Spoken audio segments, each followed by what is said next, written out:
Y si pudiéramos observar, neurona por neurona, cómo un cerebro aprende su primera palabra. Pero no un cerebro humano. No, uno artificial. Bienvenidos. Hoy nos sumergimos en un estudio fascinante de DeepMind, que intenta justo eso. Han creado un agente de inteligencia artificial en un mundo virtual, para enseñarle a entender el lenguaje desde cero. Exacto, como si fuera un bebé digital. Pero la gran pregunta que sobrevuela todo este análisis es, ¿qué partes de nuestra mente son, digamos, software y qué partes son hardware? Claro, ¿nacemos con ciertas ideas preinstaladas o somos una pizarra en blanco que aprende puramente de las estadísticas de su entorno? Pues este pequeño agente nos va a dar algunas pistas sorprendentes sobre esto. El objetivo, más allá de la tecnología, es desentrañar los mecanismos del aprendizaje. Analizaremos cómo este agente no solo aprende palabras, sino que también desarrolla comportamientos y, ojo, sesgos que se parecen muchísimo a los de los niños pequeños. Veremos qué nos dice esto tanto sobre la inteligencia artificial como, como sobre nosotros mismos. Pues vamos a ello. Empecemos por el principio. Hay que imaginarse el escenario. Esto no es una IA a la que le enseñan millones de fotos estáticas de Internet. No, para nada. Es un agente activo en un mundo 3D simulado. Tiene una visión en primera persona, como si estuvieras jugando a un videojuego, y puede moverse, girar, explorar. Y la tarea inicial es, en apariencia, muy simple. Sencillísima. Estás en una habitación con dos objetos. Pongamos una silla morada y una nevera blanca. El sistema te da una instrucción, una única palabra. Silla. Solo silla. Solo silla. Y el agente tiene que moverse por la habitación y chocar contra el objeto correcto. Si lo hace bien, recibe una pequeña recompensa. Un punto positivo. Si se equivoca, nada. Y a repetir. Miles y miles de veces. Pero a ver, aunque el concepto es potente, aquí hay que ponerle, yo creo, las primeras pegas, ¿no? Adelante. Es un laboratorio perfecto. Las palabras son símbolos puros. Silla, azul. No hay ruido, no hay acento, no hay gramática compleja. Claro. Un niño real oye frases como «Cuidado con la silla que te vas a caer», y lo oye en un entorno caótico, con la tele de fondo y un perro ladrando. Claro, el agente no tiene que descifrar dónde empieza y acaba una palabra dentro de una frase. Exacto. El propio estudio reconoce que la gente no tiene que segmentar un flujo de habla continuo, algo que un bebé debe hacer constantemente y que es un desafío brutal. Este agente recibe una palabra clara y una tarea definida. Es una simplificación enorme del desafío real. Pero, a ver, entiendo que esa simplificación es necesaria, ¿no? Es precisamente lo que permite aislar las variables y ver qué surge de la nada. Sí, en eso estoy de acuerdo. Lo interesante para mí es que tiene una arquitectura de red neuronal bastante genérica. No le han metido atajos cognitivos ni ideas preconcebidas. Solo un objetivo consigue la recompensa y la capacidad de ver, moverse y aprender. Y con eso tiene que construir su propio entendimiento del mundo. Y es en esa construcción donde aparecen los paralelismos con el desarrollo humano. Aquí es donde la cosa se pone de verdad increíble. El agente no aprende de forma lineal poco a poco. No para nada. Al principio, su progreso es lentísimo, casi desesperante. Durante cientos de miles de intentos, parece que no entiende absolutamente nada. Su tasa de acierto es puro sadar. Pero de repente, algo hace clic. Se produce una ignición. Totalmente. De repente, su ritmo de aprendizaje se dispara. Empieza a adquirir palabras a una velocidad increíble. Y este patrón, esa curva de aprendizaje con un inicio plano y una subida casi vertical, Es idéntica. es idéntica a la explosión de vocabulario que se observa en los niños pequeños entre los 18 y 24 meses. Lo fascinante es analizar el porqué de ese retraso inicial. Una parte, la más obvia, es puramente motora. El agente primero tiene que aprender a moverse por el mundo. Claro. A no chocar contra las paredes, a coordinar sus músculos virtuales, a distinguir un objeto del fondo de la habitación. Es el equivalente a un bebé aprendiendo a gatear y a coordinar sus movimientos. O sea que parte del tiempo no está aprendiendo lenguaje, está aprendiendo a existir en ese mundo. Exacta. Pero el estudio demuestra que hay algo más. Y esta es la clave.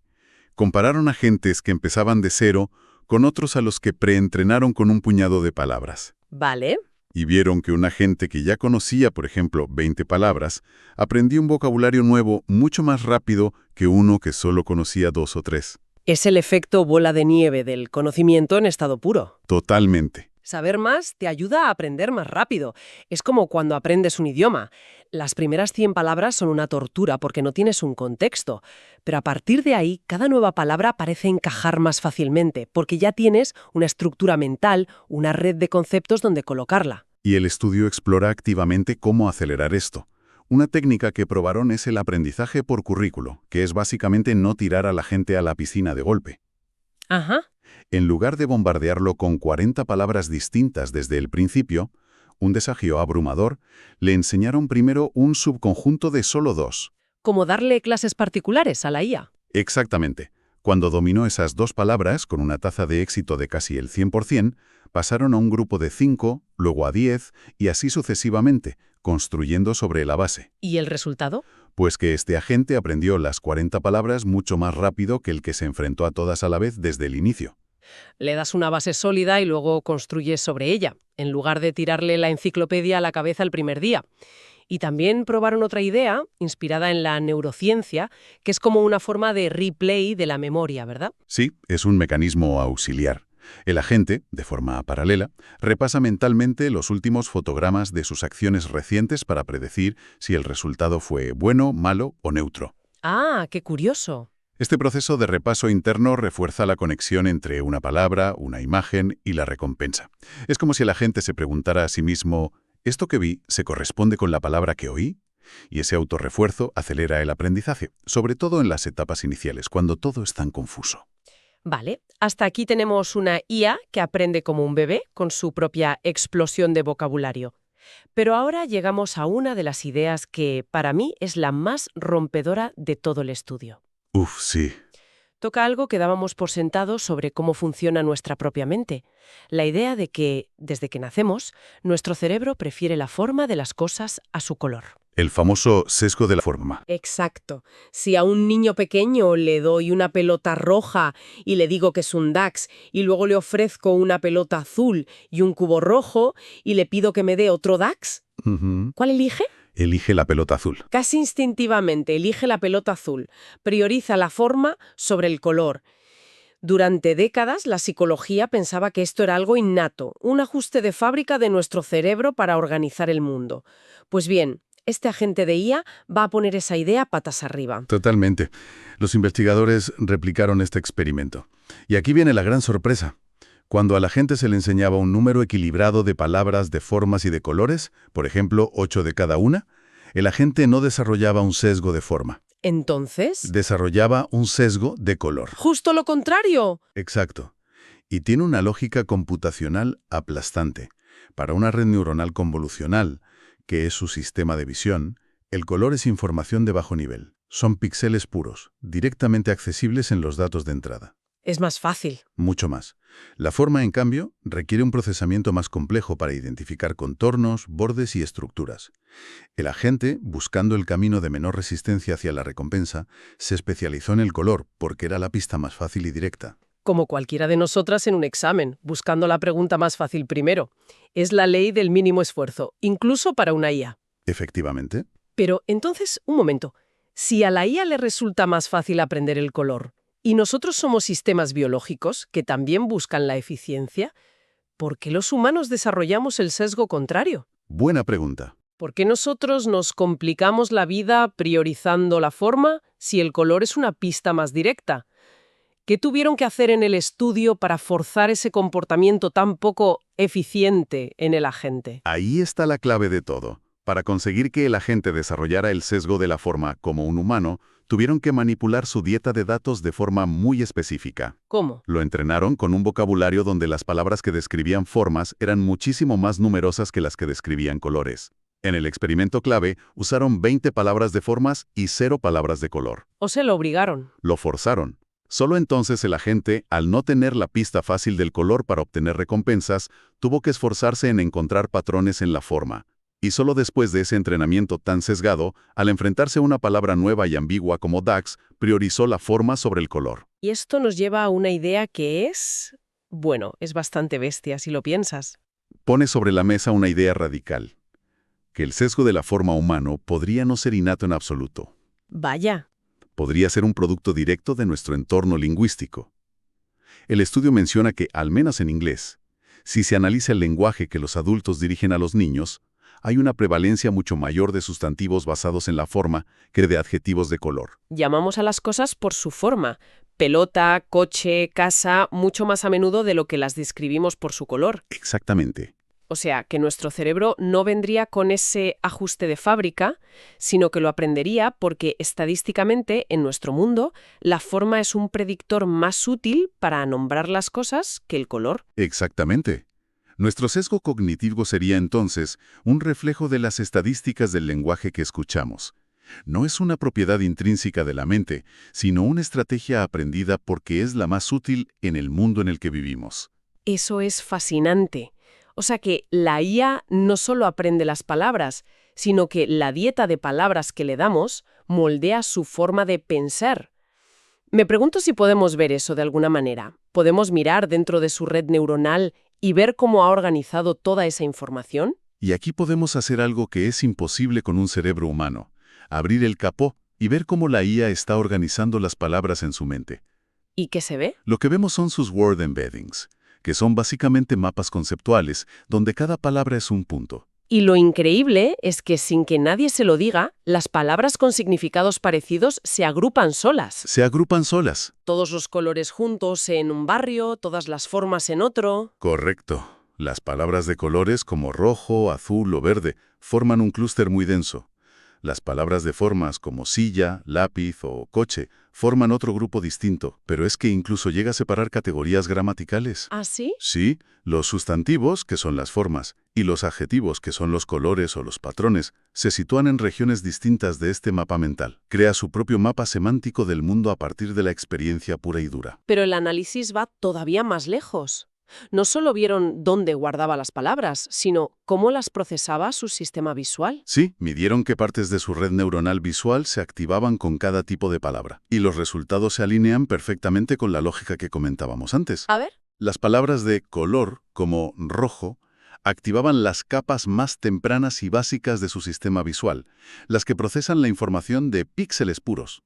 La información más cruda. Exacto. En cambio, las palabras de forma, como lápiz, requerían la activación de capas mucho más profundas y complejas, las que se encargan de integrar contornos, bordes y estructuras para poder reconocer un objeto completo. Tiene todo el sentido. Pero lo que me parece de ciencia ficción es lo que pasa con palabras de dirección, como izquierda o derecha. Al oír estas palabras, la activación en el módulo visual era mínima.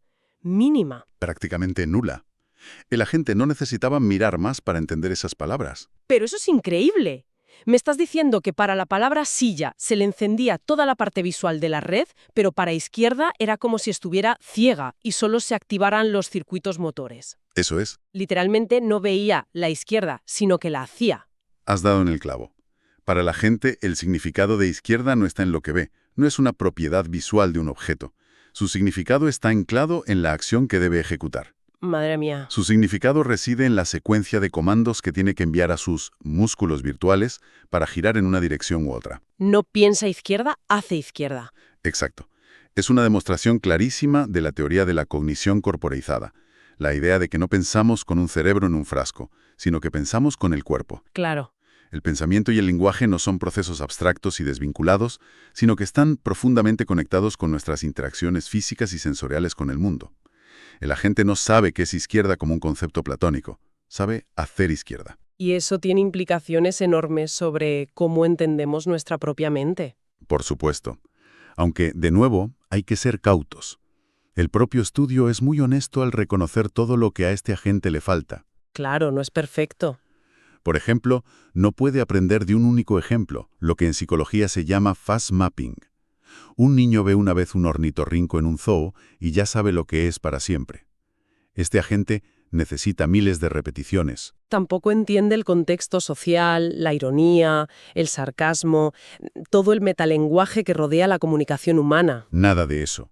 Su mundo es literal. Una palabra significa una acción para obtener una recompensa. No hay intención, no hay teoría de la mente, no hay cultura.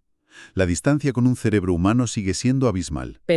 Pero, aún así, lo que ha demostrado en este entorno tan limitado es potentísimo. Bueno, hagamos un resumen de lo que hemos visto. Para empezar, un agente artificial puede replicar la curva de aprendizaje del lenguaje humano, incluida esa famosa explosión de vocabulario. Y nos demuestra de forma muy visual que el conocimiento previo acelera la adquisición de nuevo conocimiento. Luego hemos descubierto que sus sesgos cognitivos, como priorizar la forma o el color, no parecen ser innatos, sino que dependen directamente de las estadísticas de los datos con los que se entrena. El sesgo es, en esencia, una adaptación a su entorno lingüístico. Y finalmente hemos podido ver cómo organiza ese conocimiento anclando el significado de algunas palabras en la percepción visual, como silla o rojo, y otras de forma increíble en la acción física, como izquierda. Le da un cuerpo a las palabras. Exacto. Todo esto nos lleva de vuelta a la pregunta inicial. Si un sesgo tan fundamental como el de la forma, que creíamos que venía de fábrica, parece ser aprendido del entorno, esto nos deja con una pregunta final bastante inquietante. A ver. ¿Cuántos de nuestros propios atajos mentales, esas ideas que consideramos de sentido común o innatas, esas intuiciones que damos por sentadas, son en realidad un simple reflejo de las estadísticas del mundo y del lenguaje con el que crecimos? Uf. ¿Cuánto de lo que creemos ser es solo un eco del entorno que nos ha moldeado? Una reflexión para seguir explorando. Gracias por acompañarnos en este análisis.